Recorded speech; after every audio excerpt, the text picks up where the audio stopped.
Bu g'ishtlarimiz yillar davomida ham o'zini statusini yo'qotmagan holda sizlarga xizmat qiladi. O'zimni ozgina tanishtirib o'tib ketadigan bo'lsam, ismim Jasurbek, familiyam Isakov. Xo'p, Rossiyada salkam 17 yildan oshiqroq shu sohada ishlaganmiz. 3 aka ukamiz. Akalarim hozirgi paytda Rossiyada 30-40 ga yaqin uylar quramiz. Birgalikda asosan akalarim ko'proq quradi. Hozirda men o'zimning ish faoliyatimni O'zbekistonda boshlaganman. Bu ko'pchilik qiziqadi, sabab nima deb. Bitta ikkitasi telefon qilib deport bo'lib qoldingiz degan yo'q, unaqa narsa yo'q. Faqat oilada eng kenjasiman. O'zbekistonda baribir kimdir ish faoliyatini davom ettirish kerak. Uydagilar oila davrasida. O'zbekistondaman. O'zbekistonda ham bozor juda ham katta. Shu bitta og'riqli mavzuni ko'taryapman O'zbekistonda. O'zbekistonda uyni isitish muammo emas, issiqlikni ushlab qolish muammo. Yana bitta ikkitasi chiqyapti, g'ishtlarning davri o'tyapti deb. G'ishtlarning davri o'tmaydi, o'tmagan ham. Necha yillardan beri bu g'ishtligicha qoladi baribir.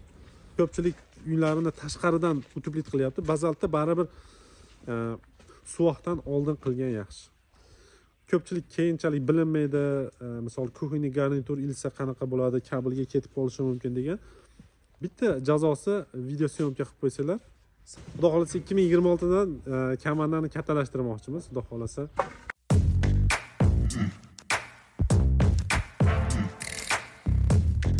Assalomu alaykum do'stlar. Bugun 7-noyabr 2025-yil. Energiya tejamkor uylarimizdan yana bir mijozimiz zakaz qilgan. Bu o'zimizni Andijonda, Jalaquduq tumanida akamiz Moskvadan bizga uchastkalarini topshirib ketgan, ota-onasiga uy zakaz qilgan.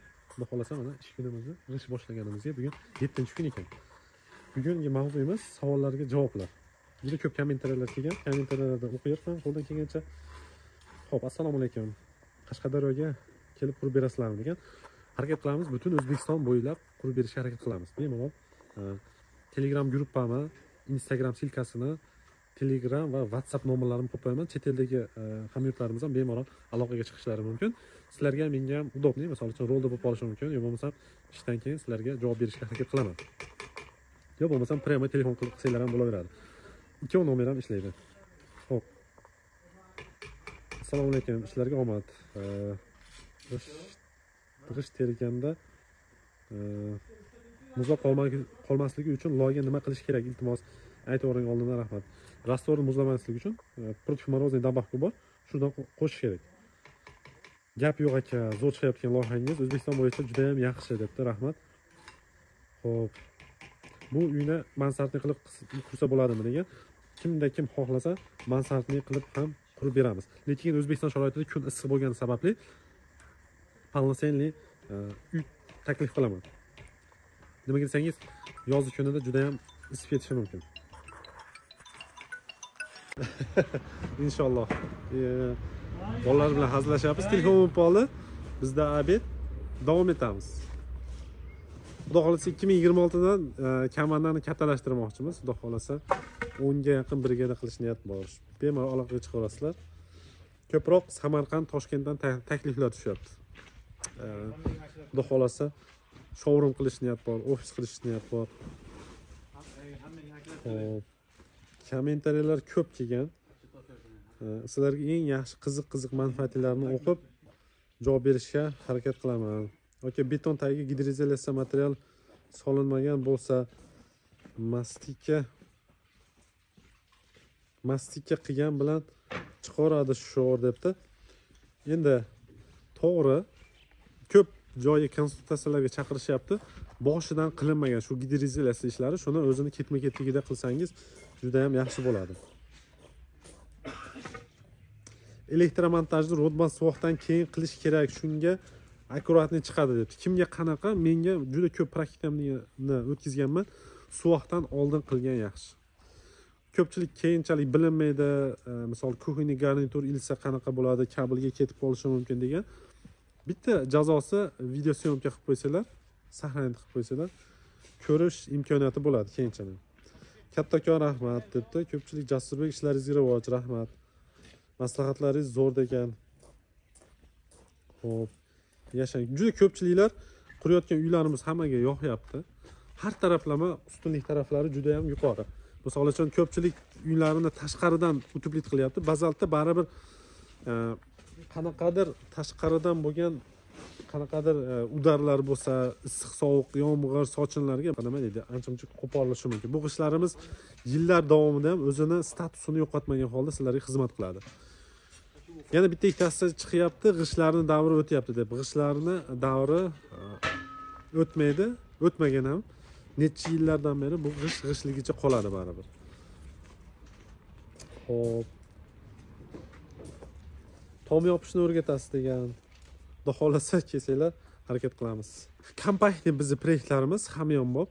2025-yilda shu narxlar. Sababi yengil konstruksiyali uylarni ham kvadrati $175 reklama qilishyapti. Bizniki bulardan ham arzon. Endi podключ xizmatimizni ham yo'lga qo'yapmiz. 5 milliongacha bir kvadrati noldan tom bitkirib shunday yashaydigan darajagacha. Karobka holatda, hozirda asosan karobka holatda quryapmiz. Nimaga desangiz, bizni sharoitda ko'proq sпрос shu karobka holatga bo'lyapti. Penoblokda ursam bo'ladim degan, penoblokda tavsiya qilmayman. Gazoblokda uring. Yana bitta ikkitasi yozishgan, gazoblokni qursak utublit qilish shart emasmi degan. Gazoblokda ko'pchilik kolonna seysmopoyezlarni oldini olmasdan qurib ketishyapti. Ana shu joydan most holida bo'ladi. 2 etajli loyihalardan bo'lsin degan. Xudo xolasa 2 etajli loyihalarni ham qurishda mashinaga planlashtiryapmiz. Xudo xolasa taqdim qilamiz va qishni kunida qanaqa qurilish ketadi degan. Biz Rossiyada hozirgi paytda ham mana bugun 7-noyabr, kecha 5-noyabr kuni bitta 2-3 ta fundamentga beton qabul qildik Rossiyaning Tyumen shahrida. Bu taraflar -15 gradusga hozirgi kunda sovuq. Videosini ham qo'yib qo'yaman. Nimadan ko'p qo'yishganda vibratsiyadan.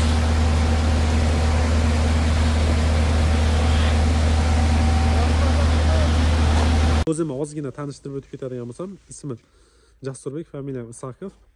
Xo'p, Rossiyada salkam 17 yildan oshiqroq shu sohada ishlaganmiz. 3 aka-ukamiz. Akalarim hozirgi paytda Rossiyada 30-40 ga yaqin uylar quramiz. Birgalikda asosan akalarim ko'proq quradi. Hozirda men o'zimning ish faoliyatimni O'zbekistonda boshlaganman. Bu ko'pchilik qiziqadi, sabab nima deb. Bitta ikkitasi telefon qilib deport bo'lib qoldingiz degan yo'q, unaqa narsa yo'q. Faqat oilada eng kenjasiman. O'zbekistonda baribir kimdir ish faoliyatini davom ettirish kerak. Uydagilar oila davrasida. O'zbekistondaman. O'zbekistonda ham bozor juda ham katta. Shu bitta og'riqli mavzuni ko'taryapman O'zbekistonda. Shu O'zbekistonda uyni isitish muammo emas, issiqlikni ushlab qolish muammo. Ko'pchilik to'y to'pir uchun, wow effekt uchun uylar qurishadi. Men ular tarafdori emasman. Oddiy, ixcham, sodda uylar quringlar. Shu sharoiti zo'r bo'lsin. Sizlar bilan Jasurbek, sog' bo'linglar, salomat bo'linglar. Делаем манжарана, santexnikaga material olib keldik.